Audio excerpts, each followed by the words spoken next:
That's major fraud. I mean, that's basically what he's saying. I mean, look, this is a mainstream position. I understand that, but he is going to run depicting Democrats, whoever the nominee is, whatever their position every Democrat raised their hand saying they would provide health care to illegal immigrants. I understand what the political argument is, but all I'm saying is, it is ludicrous to say this wasn't a base play, that the speech was base-oriented. Every president says things in their speech that is focused on the base. Obama did, everybody does it. I mean, the idea... I wasn't saying it was a novel idea in your re-election year to give a speech that appeals to your base. But there was plenty of fair in there for others. The specific language, look, they have a map. They look at their 2016 map. It's a little more complicated in 2020, but as we said at the beginning, the president's actually in much stronger position today than he was just a few months ago. And they have this play. If they think that with immigration, the warning about socialism, abortion,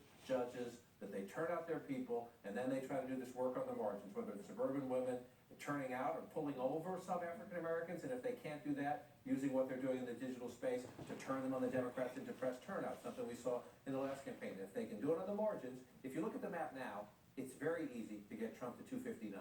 He needs 11 electoral votes. He could get that in your Pennsylvania, and he'd had some to spare.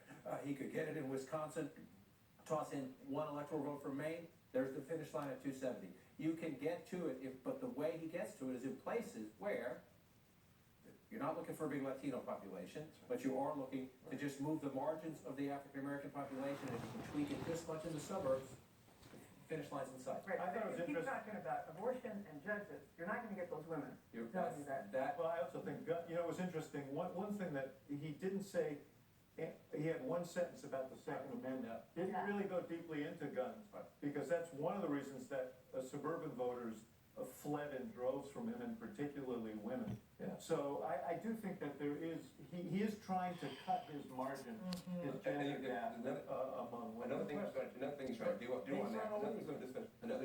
You notice he's mentioning the environment. He's got a problem with the suburban women on that.